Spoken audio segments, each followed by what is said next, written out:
অনুরাগের ছোঁয়া নাটকের আজকের পর্বে আমরা যা দেখতে পারবো, দীপা ভিক্টরকে সত্যি কথা বলতে বললে ভিক্টর কোনো কিছুই বলে না।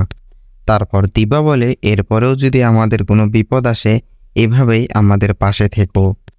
তারপর দীপা সোনা রূপাকে আদর করে বলে, আমাকে চলে যেতে হবে, কিন্তু আমি যেখানেই যাই না কেন ডাক্তারবাবুকে তো আমি একা ছাড়বো না।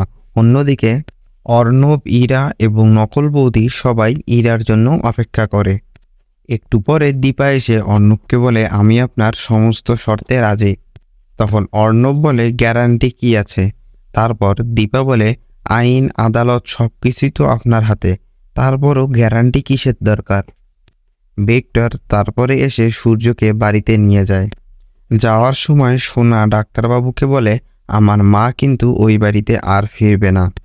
এদিকে পুলিশ স্টেশনে লাবণ্য বলে, দীপা কোথায় গেল? একটু পরে অর্ণব এসে বলে, দীপা তো আর ফিরবে না। অন্যদিকে দীপা ললিতবাবু আর বৌদির সঙ্গে দেখা করে এটা জানায় যে ওদের সমস্ত শর্তে সে রাজি হয়ে ও বাড়ি থেকে একবারে চলে আসে। অন্যদিকে ইরা যখন সূর্যকে খাওয়ানোর চেষ্টা করে তখন সূর্য বলে, আমি তোমার হাতে খাবো না। তারপরে সোনা বলে, তুমি তো নিজেই অসুস্থ, বারবার কেন বাবাকে খাওয়াতে যাচ্ছ?